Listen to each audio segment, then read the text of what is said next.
O complexo penitenciário de Florianópolis. Moradores e comerciantes do entorno falam o que pensam sobre o projeto de desativação do complexo penitenciário de Florianópolis. A luta contra o feminicídio. Nova lei amplia a pena para o crime de feminicídio. O assassinato em uma boate da capital. Ministério Público Estadual denuncia policial militar e segurança do estabelecimento envolvidos na morte do empresário após uma discussão. O horário de verão. Governo federal decide não implementar o horário especial ainda em 2024 após reunião nesta quarta-feira. Série B do Campeonato Brasileiro. Chapecoense encara o Santos em duelo decisivo na luta para escapar do rebaixamento.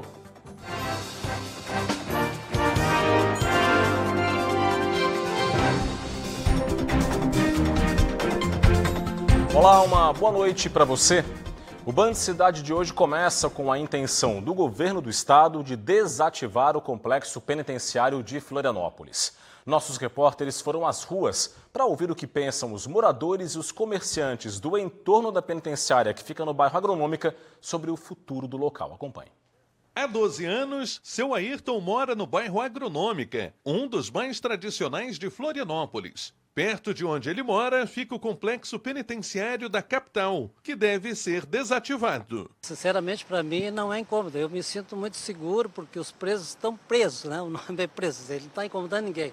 Eu acho que é mais uma questão social mesmo, né? De tirar esse pessoal daqui de perto. É mais ou menos isso que se pensa. A penitenciária da Pedra Branca, em Florianópolis, foi construída em 1930, após a adoção do Código Penal, como forma de cumprimento das penas estabelecidas para os sujeitos que cometessem crimes. De lá para cá, a cidade cresceu, a demanda por vagas aumentou, o espaço foi ampliado e atualmente são quase 2.000 presos. Segundo o governo do estado, a desativação do complexo penitenciário de Florianópolis é uma reivindicação antiga de quem vive na região e deve ocorrer até dezembro de 2026. O local deve ser transformado em um espaço público, como um parque ou área de lazer. Com isso, os apenados devem ser transferidos para outras unidades prisionais no interior do estado. Estamos buscando a construção de mais de 6.000 vagas. Essas 6.000 vagas incluiriam também a possibilidade de retirada destes presos aqui do complexo penitenciário da Agronômica. E são na Grande Florianópolis, mas também em outros locais do estado. Quem mora ou trabalha no entorno da penitenciária espera que o espaço seja usado em benefício da população. Eu acredito que vai trazer bastante economia para o local, porque acaba gerando, né, uma grande quantidade de pessoas, que até mesmo como por ser uma cidade turística, ele vai atrair mais pessoas, porque vai ter um ponto a mais, né, para as pessoas estarem visitando e estarem conhecendo talvez até um pouco mais da história de Florianópolis, né. O presidente Luiz Inácio Lula da Silva sancionou a lei que aumentou de forma significativa a pena para o crime de feminicídio. Além disso, a nova legislação amplia as medidas de proteção às vítimas de violência. A partir da sanção da lei, que ficou conhecida como Pacote Antifeminicídio, o crime passa a ser previsto no Código Penal de forma autônoma e não apenas como uma qualificação do crime de homicídio. A legislação também alterou a pena, que passa a ser de 20 a 40 anos de prisão. E a pena não se limita a isso, porque tem também um rol de causas de aumento de pena. Para progredir de regime, agora o feminicida, ele precisa cumprir 55% do cumprimento da pena aplicada. E também em relação às saídas dele do estabelecimento prisional, elas passam a ser monitoradas pelo uso de tornozeleira. Somente neste ano já foram registrados 41 casos aqui no estado, números expressivos que preocupam as autoridades. Os índices são altos porque qualquer notícia, qualquer denúncia, ela é investigada até o final, para que essas mulheres elas entrem nos programas de proteção que a Polícia Civil por elas, que ela saia de casa, ela saia do anonimato e vá ser atendida. A violência contra a mulher tem que acabar. Nós só queremos ter a notícia desse fato, que as vítimas nos procurem trabalhar na proteção. As polícias civis do Paraná, de São Paulo e de Goiás desarticularam um grupo especializado em roubos e furtos em prédios de luxo. A organização criminosa é suspeita de cometer esse tipo de crimes em Santa Catarina e também em outros 4 estados do país.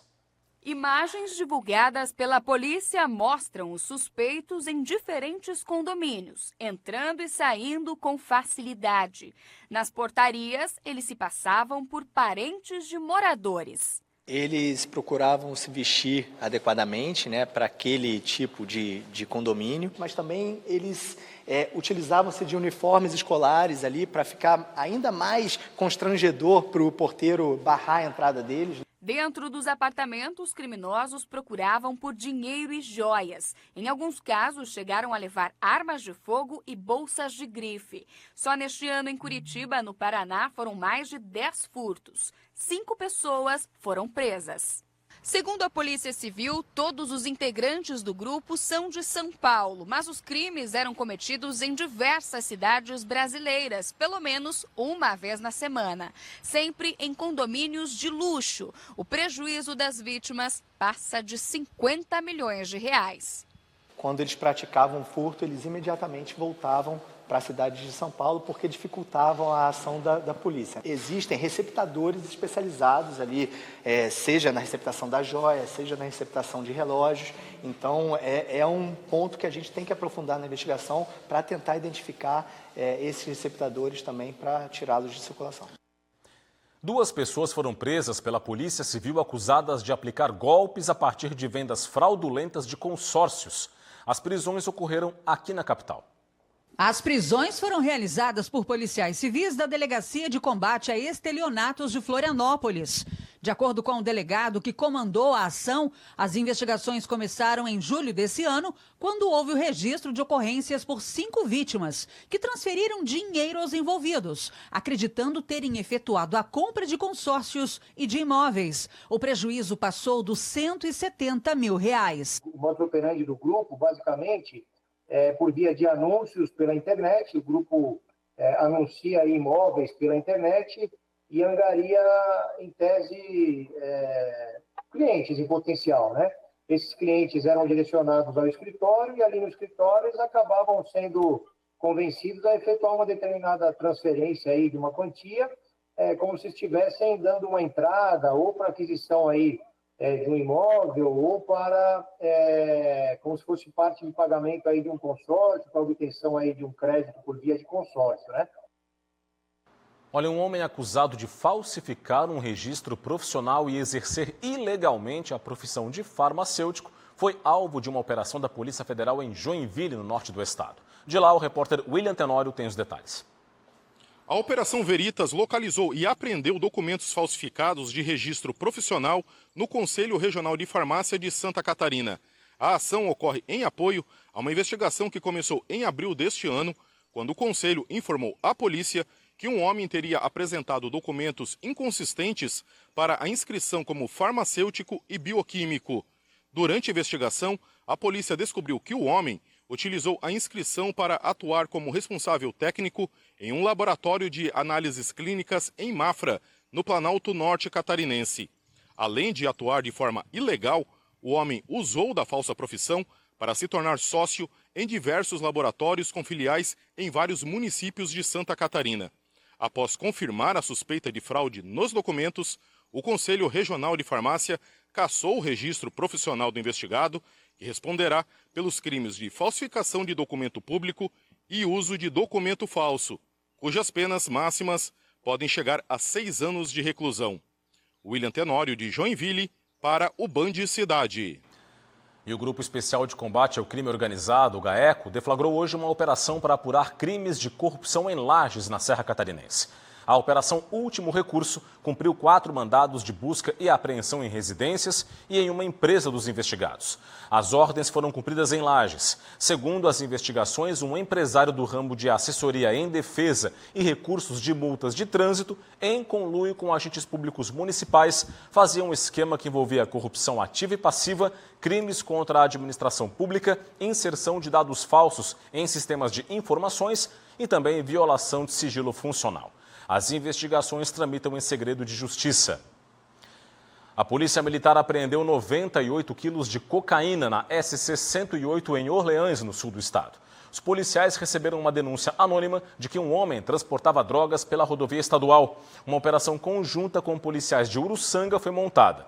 Logo na entrada de Uruçanga, um carro foi abordado, esse que você vê nas imagens, com os tabletes de cocaína escondidos no porta-malas e no banco traseiro, em 4 caixas.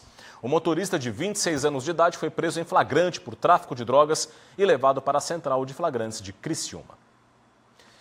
Vamos falar agora do assassinato de um empresário dentro de uma casa noturna na capital. O Ministério Público Estadual ofereceu denúncia contra os 2 envolvidos neste crime. Se a Justiça acatar a denúncia, o policial militar e o segurança da boate vão se tornar réus no processo. O policial militar Rafael Azevedo de Souza e o segurança da boate, Jean Carlos dos Santos, foram denunciados por homicídio qualificado, por recurso que dificultou a defesa da vítima e por emprego e meio cruel. Os 2 são acusados de matar o empresário Tiago Quique de Melo em uma casa noturna no centro da capital no dia 8 de outubro. Segundo a denúncia, Jean e Tiago discutiram na portaria da boate por discordarem do valor cobrado na comanda. Jean agrediu o empresário e os amigos dele.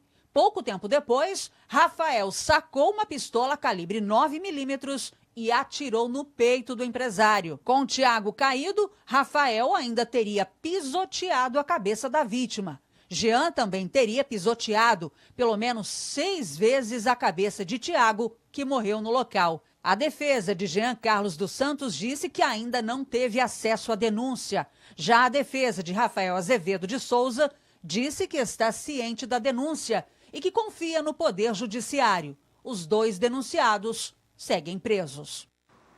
A família do empresário também confia no Poder Judiciário, tá? No próximo bloco, os assuntos da política são tema do comentário de Cláudio Prisco Paraíso. E veja também, prazo para consultar valores esquecidos do sistema financeiro termina hoje. Saiba como proceder e o que vai ocorrer com o dinheiro que não for retirado. Detalhes para daqui a pouco. Até já.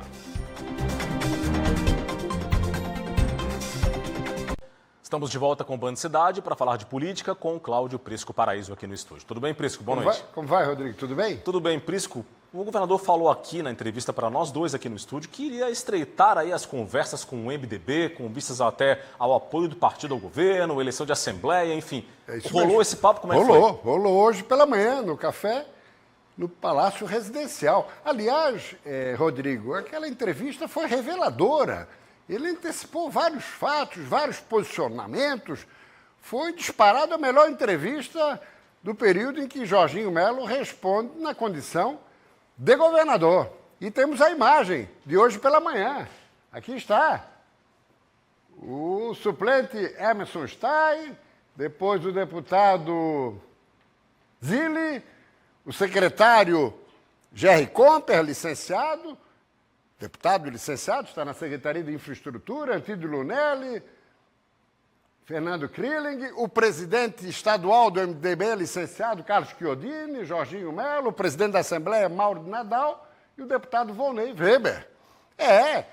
Então, startou a sua articulação para montar uma composição administrativa, passando pela eleição da mesa da Assembleia e chegando numa composição majoritária no seu projeto de reeleição 2026.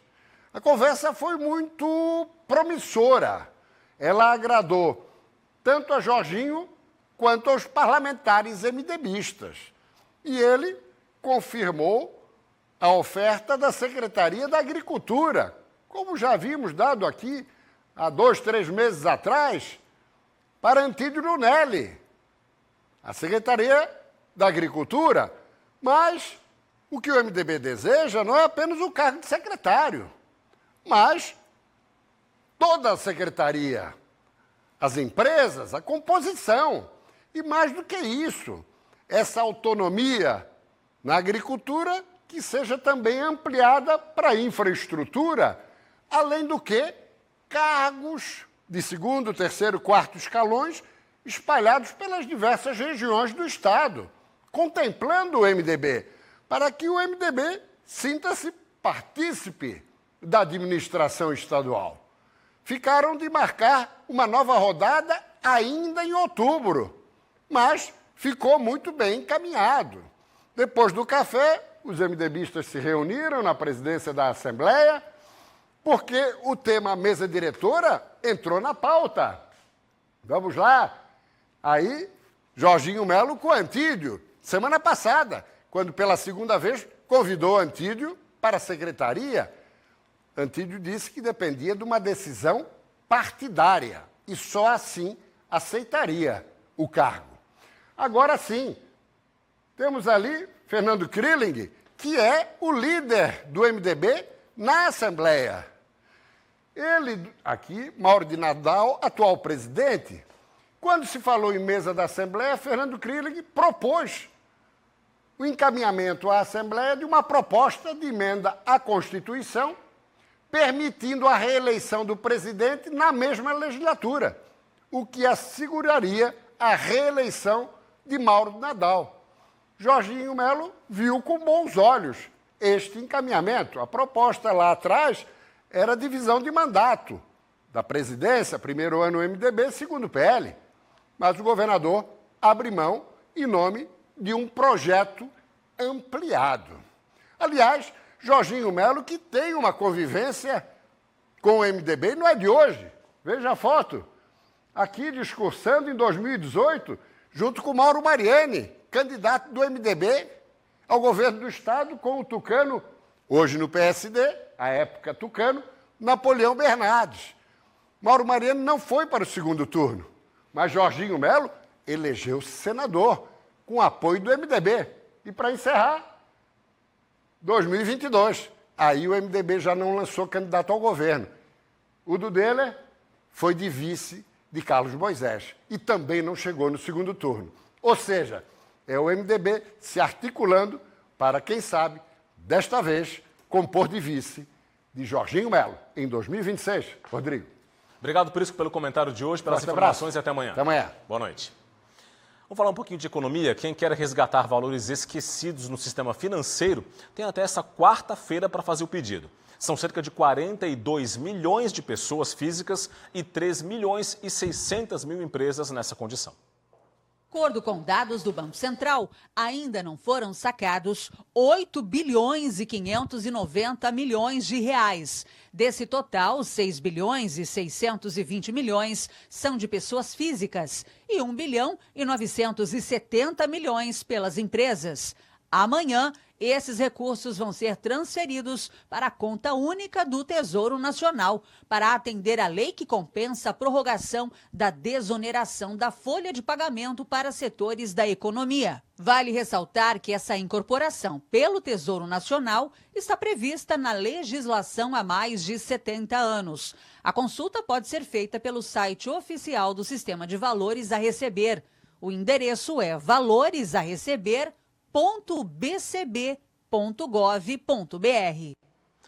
Vamos falar agora do horário de verão. É que o governo federal bateu o martelo sobre a volta ou não do horário especial ainda em 2024. Quem tem as informações ao vivo aqui no Band Cidade é o repórter Ronaldo Penido. Ronaldo, muito boa noite para você. E agora, o que todo mundo quer saber, Ronaldo, é o seguinte: volta ou não volta o horário de verão ainda em 2024? Conta pra gente.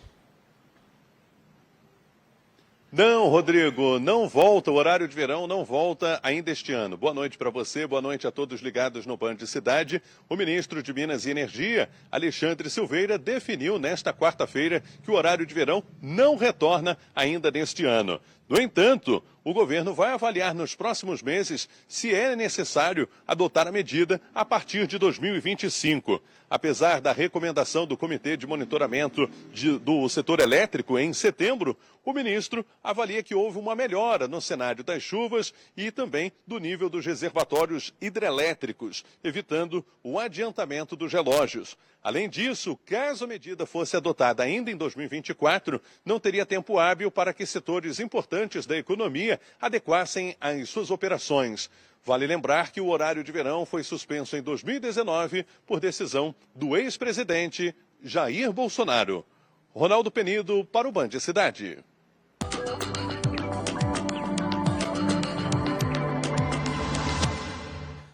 Áreas de baixa pressão influenciam o tempo em Santa Catarina nesta quinta-feira, especialmente na região oeste do estado. De olho aqui no nosso mapa, o dia vai ser de sol entre nuvens em todas as regiões do estado catarinense. Podem ocorrer pancadas de chuva rápidas e bem isoladas entre a tarde e a noite na faixa oeste do estado. E por lá também tem risco para temporais.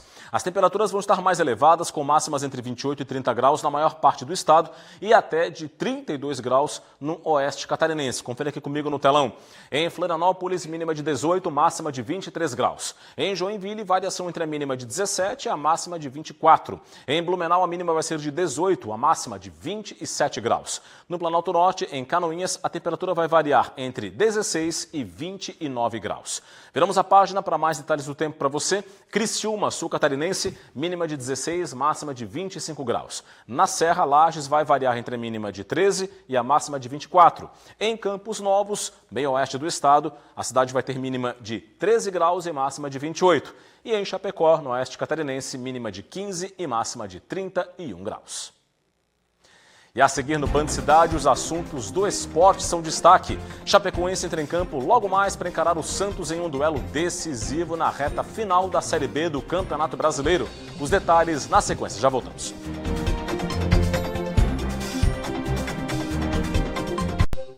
De volta com o Band Cidade, começou mais uma etapa de recuperação da área do entorno da lagoa de evapoinfiltração do sistema de esgotamento sanitário da Lagoa da Conceição, leste da ilha, aqui na capital do estado. Com o material que foi retirado do fundo da lagoa, vai ser feita a recomposição do relevo de dunas. Depois do reforço desse relevo de dunas, para estimular o retorno da vegetação, vão ser realizadas ações de recuperação do solo.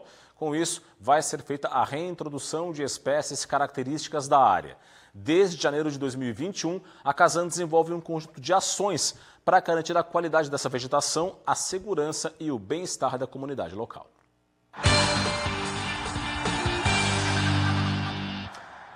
Série B do Campeonato Brasileiro começa nesta quarta-feira a 32ª rodada da competição, reta final da Série B, afunilamento tanto para quem quer subir quanto para quem quer escapar do rebaixamento. É o caso da Chapecoense, que entra em campo daqui a pouco. O time do Oeste encara o Santos na Arena Condá na luta para escapar do Z4. Para o duelo desta noite, o técnico Gilmar Dalpozo vai contar com o retorno dos zagueiros João Paulo e Bruno Leonardo, que cumpriram suspensão na rodada passada. Além disso, o atacante Marcinho, recuperado de lesão, também fica à disposição. Por outro lado, o volante Foguinho, suspenso pelo 3º cartão amarelo, é desfalque certo para a equipe. A Chapecoense é a 16ª colocada da Série B, com 34 pontos, um acima do CRB, o primeiro time dentro do Z4 da competição. Chapecoense e Santos se enfrentam hoje, às 8 horas da noite, na Arena Condá, em Chapecó. E os melhores momentos você confere amanhã no Jogo Aberto SC com o João Paulo Cardoso. Mudando de assunto, vamos falar agora de oncologia. O Centro de Pesquisas Oncológicas, o CEPOM aqui na capital, é uma referência estadual no tratamento do câncer em Santa Catarina. Também é uma referência nos cuidados paliativos, na medicina paliativa, e isso é uma referência nacional. Esse cuidado integrativo que acolhe pacientes e familiares, realizado pelo CEPOM aqui na capital, faz toda a diferença na vida de quem sofre com essa doença. Observe. As filhas da dona Carolina Maria, que já eram muito unidas, tiveram que somar ainda mais forças ao descobrir o diagnóstico da mãe. Câncer esofágico maligno, que se transformou rapidamente num tumor metatástico que se espalhou por várias partes do corpo. Um ano antes da descoberta, a gente começou a sentir que algo não estava bem. E foi quando nós descobrimos, através dos médicos que faziam o acompanhamento, que ela estava com um câncer esofágico. E esse câncer veio a complicar de maneira muito rápida, no qual ela não conseguia se alimentar, afogava, tossia. A descoberta de que a mãe estava com uma doença em fase terminal abalou as filhas da dona Carolina Maria. E foi o serviço do tratamento paliativo do CEPOM de Florianópolis que as ajudou a manter o equilíbrio. E, de repente, um médico falou, vamos encaminhá-la para o CEPOM. É a unidade que está preparada para acolher a tua mãe e os familiares, para vocês começarem a entender. A experiência vivida por Cibele e as irmãs mostra como o cuidado humanizado e a atenção integral podem fazer a diferença para o paciente e para a família. Você fica um pouco perdida, né, nessa situação. E quando surgiu o PID, né, no CEPOM, para nós foi muito confortável, porque a gente podia tirar as dúvidas com eles, solicitar medicamentos, cama, o que fosse preciso, para que ela tivesse um conforto maior nesse período. Definidos pela Organização Mundial da Saúde, os cuidados paliativos estimam melhorar a qualidade de vida de pacientes que enfrentam doenças graves. E o CEPOM também é referência neste tipo de tratamento. A gente tem um programa de internação domiciliar, que também são para os pacientes que estão em cuidados paliativos exclusivos, que já foram transferidos para a gente. Os cuidados paliativos não são um sinal de desistência. Essa abordagem ajuda a aliviar sintomas nas diversas fases da doença e garantir mais qualidade de vida ao paciente. Hoje a gente poder vibrar e passar por esse luto com mais tranquilidade foi graças à equipe do CEPOM, especificamente o PID. 7h19, 7h19, imagens ao vivo da Praia Central de Balneário Camboriú, litoral norte do estado. Que bela imagem, agora a roda gigante está lá no seu canto esquerdo da tela, em todo o seu esplendor, não é? 22 graus a temperatura de momento em Balneário Camboriú, tempo bom na cidade, não chove lá no litoral norte do estado. E é isso, ficamos por aqui com o Band Cidade. Reveja o nosso conteúdo no portal TVBV Online, a partir do QR Code que já está na sua tela, combinado? Vem aí as notícias do Brasil e do mundo no Jornal da Band. Para você de casa, um forte abraço, muito obrigado pela audiência, uma boa noite e até amanhã. Tchau, tchau.